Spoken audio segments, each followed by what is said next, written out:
Wala siyang nagawa kundi sundin ang sinasabi nito. Kinuha niya ang damit sa closet at umiiyak na sinuot iyon habang nakamasid si Miguel sa kanya. Pagkatapos niya makapagbihis, walang imik na hinila siya nito palabas ng club. May sarili akong sasakyan. Sabi pa niya nang doon siya nito sinakay sa mamahalin nitong sports car. I will make sure na hindi ka makakatakas. Pakukuha ko na lang ang kotse mo sa mga tao ko. Matigas ang tonong sabi nito sa kanya. Wala na siyang nagawa pa. May hawak itong alas laban sa kanya. Hanggang makarating sa kanyang tinutuluyan, iyak lamang siya ng iyak. San sa palagay mo kukuha ng pera para buhay na maayos ang anak ko? Umiiyak na tanong ni Almira kay Miguel. Wala ka bang matinong makukuhang trabaho? Tanong nito sa kanya. O sadyang wala ka lang tiyagang maghanap kasi gusto mo yung mabilisang pagkakakitaan. Nanguuyam ang tonong tanong ni Miguel. Oo, gusto ko na madaling pagkakakitaan at wala ka ng pakialam doon. Naiinis na sagot niya. Buhay ko to, katawan ko to, kaya't wala kang pakialam kung ano man ang gawin ko. Kaya wala ka ng pakialam kahit ipamigay mo ang katawan mo kung kani-kaninong lalaki? Nangiinsulto ang tonong sabi nito. Pinagtataka niya kung bakit parang concern na concern to sa ginagawa niya. Hindi mo ba ako naiintindihan? Wala kang pakialam kahit 1,000 pang lalaking umangkin sa katawan ko. Sigaw niya rito. Di niya na kailangan ipagtanggol pa ang sarili. It is no use dahil kahit sabihin niya na hindi siya nagpapaangkin sa kung kani-kaninong lalaki, hindi rin naman siya nito paniniwalaan. Besides, bakit ba siya paaapekto sa kung anumang imaheng nabuo niya sa utak ni Miguel? Ang mahalaga lang naman sa kanya ay ang tingin ng anak niya sa kanya. Yun lang naman ang mahalaga. Anong klaseng babae ka? Nagpupuyos sa galit na sabi nito. Hindi ka ba nahihiya?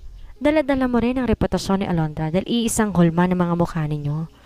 Sa kanya naisip kung bakit gano'n na lamang ito kung mag-alala. Si Alondra naman palang dahilan. Hanggang ngayon may pagtingin pa rin to sa kanyang kakambal. Sa kanya ka concern dahil kay Alondra. Aniya rito. Pwes itong itatak mo dyan sa utak mo. Hindi ako mabuting tao kagaya ng kakambal ko, gets mo? At meron akong anak na kailangan kong buhayin. Ilang beses ko bang uulitin sa'yo para maintindihan mo, ha? O sadyang di ka makarelate dahil never mo naman ma-experience ang pinagdaraanan ng mga taong kagaya namin.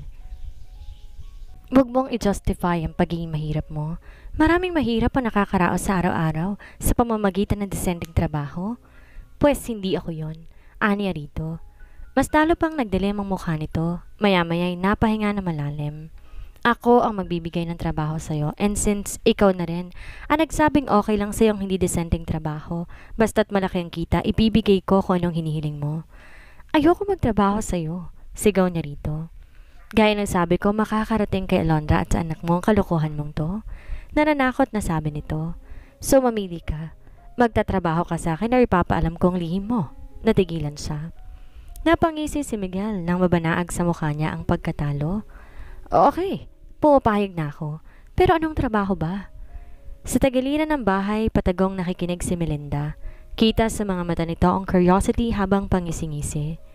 Di pa nakakalayo sa apartment ni Almira si Miguel, nakatanggap na siya ng tawag mula sa mama nito. Kailangan natin mag-usap. Kung hindi ako magpapakalat ng sekreto ni Almira sa lahat. Banta nito sa kanya. Ihintayin kita sa coffee shop na malapit lang dito. Ite-text ko sa iyong address. Ano na naman ba to, Tita Melinda? Naiiritang tanong niya rito, ngunit pinatayan na siya nito ng telepono. Ilang sandali pa natanggap niya ng address kung saan to naghihintay sa kanya. Bad trip na nag-U-turn siya at pinuntahan ng matanda. Inabutan niya tong nagkakapit kumakain ng cheesecake sa loob ng coffee shop. Ikaw ang magbayad nito, ha? Sabi pa nito sa kanya. Umorder ka rin ang gusto mo at medyo marami akong gustong sabihin sa'yo. Sabi nito sa kanya habang nakangisi.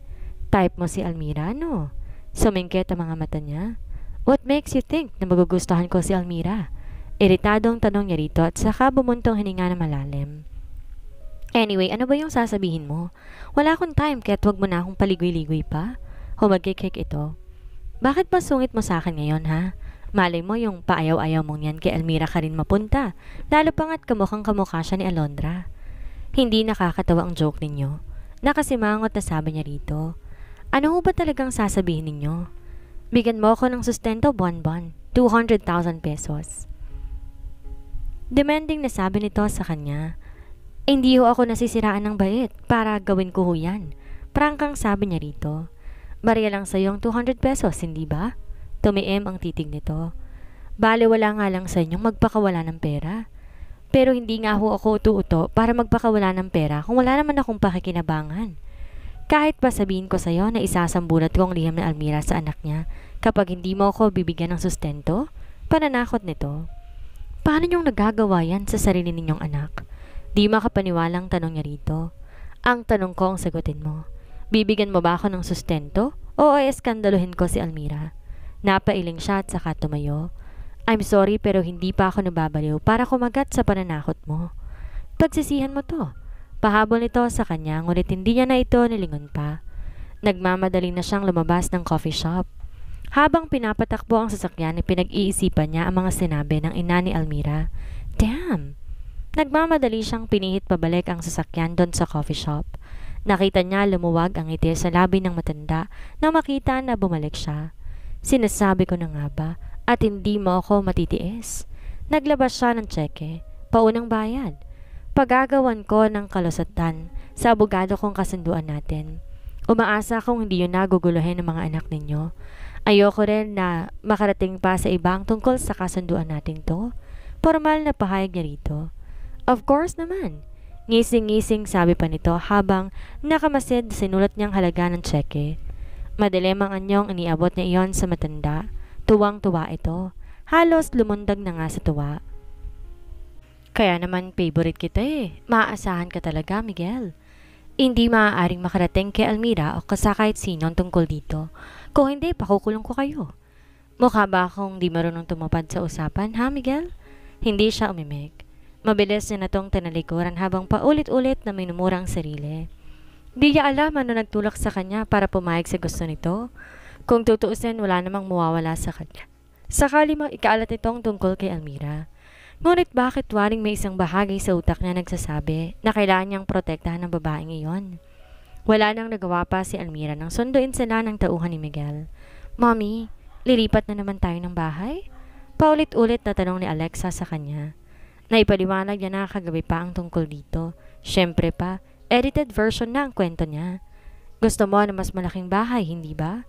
Doon tayo lilipat ngayon, aniya rito. Kasama ng lalaking yon? Sabi nitong naguguluhan.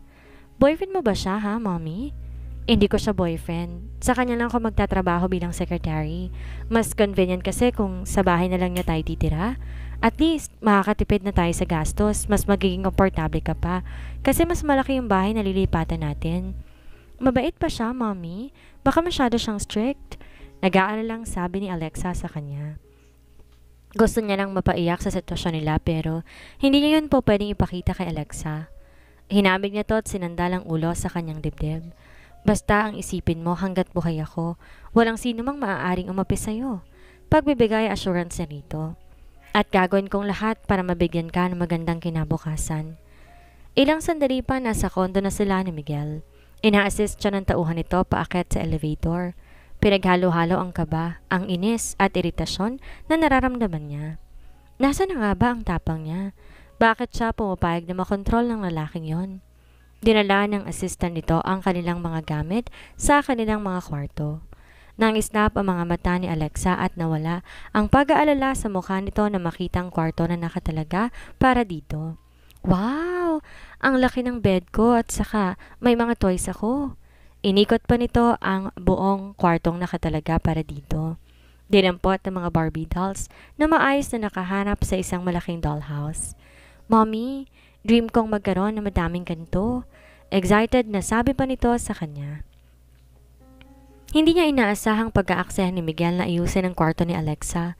At least nag-effort naman to para sa bata. Tinuro ng assistant na magiging kwarto niya. Malaki rin ang kama at maraming mga bagong damit at sapatos ang nakalagay sa cabinet. Tahimik lamang siya habang pinagmamasdan ang mga iyon. Hanggang ngayon, hindi pa rin malinaw sa kanya kung anong klase ng trabaho ba ang ibibigay sa kanya ni Miguel. Basta lamang nito na sinabi na kailangan nilang tumira kasama nito. Pero kinakabahan siya habang naiisip na sa ibang bubong sila ng malaking iyon. Hindi na nito kailangan ipaliwanag pa ang mga detalye kung anong klaseng trabaho nga ba ang naghihintay sa kanya. Naghihintay na po si Sir sa baba para po sabayan kayo sa dinner. Paalala pa ng tauhan nito sa kanya. Tumango siya. Tinawag niya si Alexa para sumunod sa assistant ni Miguel. Nakita niya itong naghihintay sa lobby. Tumayo na ito nang makita sila. Sinundan nila ito patungo sa assistant ni Miguel. Nakita niya ito naghihintay sa lobby. Tumayo na to na makita sila. Inalalayan siya ng tuwa nitong sumakay sa kotse sa passenger seat. Na makasakay na sila, sumakay na rin si Miguel sa tabi niya. At ewan kung bakit parang may kung anong tumambol sa dibdib niya nang maamoy ang pabango nito na ang sarap-sarap sa ilong. Very masculine and yet hindi masakit sa ilong. Banayad na banayad lang kaya tuwaring ine-enjoy niya ang scent na iyon. Tito Miguel, hindi ka pa rin po maintindihan. Bakit kami titira sa bahay ninyo? Hindi po ba mag-asawa lang gumagawa nun? Tanong ni Alexa dito. Pinamulahan siya ng mga pisngi sa sinabi niya ng anak. Isipin mo na lang na parang ganun na nga. Maiksing sagot ni Miguel kay Alexa. Nakita niya ang galit sa mukha ni Almira nang tingnan siya. Tipid ng ngiti lang ang itinugon niya sa kasinundalang katawan sa passenger seat. Ilang sandali pa nasa restaurant na sila. Inalalayan ng kanyang driver ang dalawa na bumaba ng sasakyan habang siya'y nauna nang pumasok sa loob. Giniya siya ng staff sa lamesa na pinareserve niya. Kilala na siya ng mga ito dahil madalas siyang kumain dito kasama ng mga kaibigan. Naupo siya. Kasunod niya yung mag-inang inaalalay ng isang staff paupo.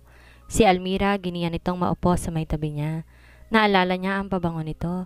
Yon ang scent nito na magtalik sila at pinagtataka niyang hinahanap-hanap niya ang amoy na yon. Umayos siya ng upo nang lumapit ng waiter para iabot ang menu list sa kanila. Alam na niya ang orderin niya. Lahat ng mga pagkain dito masarap, but you should try the steak and stir-fry vegetables with seafoods. Aniya kay Almira. Tito Miguel, pwede po bang fried chicken ang orderin ko? Tanong ni Alexa. Of course. Sagot niya at saka bumaling kay Almira. How about you? Gusto mo ba ng steak? Ikaw ang bahala. Total ikaw naman boss ko, hindi ba? May sarcasm sa tonong sagot nito sa kanya. Nakibit siya ng balikat saka umorder ng medium rare steak para sa kanilang dalawa ni Almira. Marami rin siyang in-order na iba pang mga pagkain. Nang dumating ang mga pagkain, nakita niya na excite si Alexa. Tahimik lamang siyang sinimulan ng pagkain. Napansin niya nag-e-enjoy din naman si Almira habang kumakain. Sakalang na-realize ni Almira na gutom pala siya, lalo pat masasarap ang mga pagkain na kain sa mesa, kung kaya't nakalimutan niya pansamantala ang inis na nararamdaman para kay Miguel. Ilang araw na rin naman siya nagsasakripisyo na huwag kumain para lang mapakain ng mga paborito nito si Alexa. Kahapon nga isang pandesal lang ang laman na sikmuran niya. Binusog na lamang niya ang sarili niya sa kape, kaya hindi niya namamalayang napaparami ang kain niya ngayon. Favorite pa naman niya ang seafoods, lalo na ang sugpo. Iniisip nga niya sinadya nitong orderin ang sugpo para sa kanya, o baka dahil alam nitong paborito rin ni Alondra ang sugpo. Nakumpirma niya ang nasa isip nang lagyan siya nito ng sugpo sa kanyang pinggan. Paborito to ni Alondra, kaya I'm sure mahilig ka rin dito, sabi nito sa kanya. Iniisip mo ba na lahat ng gusto niya, gusto ko rin? Tiningnan niya ito na matiim. Well, hindi sa lahat ng pagkakataon, pareho kami ng taste. Napangisi ito. Di mo na kailangan ipaalala sa akin. Alam kong maraming bagay ang pinagkaiba ninyo. Mapanoy ang sagot nito sa kanya. In fact, napakalayo ni Alondra sa pagkatao mo. Makahulog ang dugtong pa nito. Kung di lang nasa harapan nila si Alexa, baka nasampal na niya to. Hindi porket nagtrabaho siya bilang isang pole dancer, bibigyan niya na to ng karapatan na bastusan siya. May hawak lang tong alas sa ngayon kaya't wala siyang laban dito. Pero pasasaan ba't makakakita rin siya ng butas para makawala sa lalaking to. Nang makabalik sila sa condo unit at matiyak na tulog na si Alexa, kinausap niya si Miguel ng masinsinan. Hanggang ngayon di pa rin malinaw ang setup natin to, pero isang baging gusto kong linawin sa'yo. Hindi ako sexed object kaya wag ka nang umasang mauulit muli ang nangyari sa atin ng gabing yon. Paalala niya rito. Don't worry, hindi naman ako interesado sa'yo. Matabang na sagot nito sa kanya. Gusto lang naman kitang gamitin para matapos ang pangulit sa akin ni Daddy at ni Rochelle. In short, magpapanggap kang girlfriend ko. Makakatanggap ka ng allowance monthly. Bukod pa sa sagot ko ang pag-aaral ni Alexa at ang lahat ng pangailangan nyo. Siguro naman sapat na yon para di ka na bumalik sa ganong klase ng trabaho. At kung iniisip mong tutulungan kita, nagkakamali ka. Ayoko lang napakalat-kalat ang mukha mo kung saan-saan dahil reputasyon ni Alondra ang nakasalalay sa mukhang yan. May pait sa mga labing napangiti siya. Ganun mo kamahal ang kakambal ko? Tumango ito. Gusto niyang matawa. Sa itsura na estado niya sa buhay, pihadong marami tong babaeng nakikilala. Ano ba namang espesyal na katangian meron ng kakambal niya para mabaliw ito ng husto? Gaya rin ni Tyron. Huminga siya na malalim. Kung ano man yon, di na siya interesado pang malaman. Ang mahalaga lang naman sa kanya ay ang kapakanan ng anak niya. Anyway, ang gusto ko lang naman, mabigyan ng magandang kinabukasan ng anak ko. Kung ano man yung tumatakbo sa utak mo, hindi ko nasaklaw yon. Basta siguraduhin mo lang at itatak mo dyan sa kokote mo na hanggang sa pagpapanggap lamang ako, never ako magiging sex slave. Ilang ulit ko bang sasabihin sa'yo, wala akong interes sa'yo or sa katawan mo. At yung nangyari sa atin ng gabing yon, nangyari lang dahil pareho tayong lasing. No more, no less. Maliwanag na ba sa iyon? Iritadong sabi nito sa kanya, tsaka lumabas na to ng kusina. Napapaismid na naman siyang sinundan to ng tingin. Mas lalong hindi ako interesado sa'yo. Bubulong-bulong na sabi niya. Pumasok na siya sa kanyang kwarto. Malambot at malaki ang kama niya. Napaka-komportable at feeling niya nasa hotel siya. Ngunit hindi siya dadalawin ng andok dahil kung ano-ano ang tumatakbo sa utak niya. Ang daming what ifs, ang dami niyang inaalala. Isang Stevenson si Miguel. Kung magpapanggap siyang nobyo nito, hindi maiiwasan. Makakasalamuha rin niya ang mga matapobre nitong kamag-anak. Pero hindi siya kagaya ni Alondra, kaya makakatikim sa kanya mga yon kapag inapi-api sila ng mag-ina nito. Sa kisig at kagapuhan ni Miguel, makukuha nito kahit na sinong babae. Kung hindi nga nauna si Tyron, marahil napaibig rin ito ang kakambal niya. At sino bang Rochelle na yon na gusto nitong iwasan? Ang pangit siguro ng babaeng yon. Bumangon siya at nagtungo sa kusina. Since alam naman niyang tulog na si Miguel, lumabas siya suot ang manipis na nightgown. Kaya naman nagulat siya na madatnan ito sa kusina. Umiinom ng whiskey. Natigilan to na makita siya sa ganoong kasuotan. Sa pagkataranta, hindi niya alam kung saan itatakip ang kanyang mga kamay. Naririnig niya tumawa ito. Ayaw mong maulit ang nangyari sa atin. Pero lumalabas kang ganyan ang ayos mo. Anong tingin mo sa akin, manhid? Hindi ko alam, nagising ka pa. Napaatras siya. Mabilis tong tumayo at hinawakan siya sa braso. Tinulak niya ito papalayo sa kanya. Bitawan mo ako kung ayaw mong sumigaw ako. Sumigaw ka hanggat gusto mo. Nakangising sabi nito at saka siya mabilis binitawan.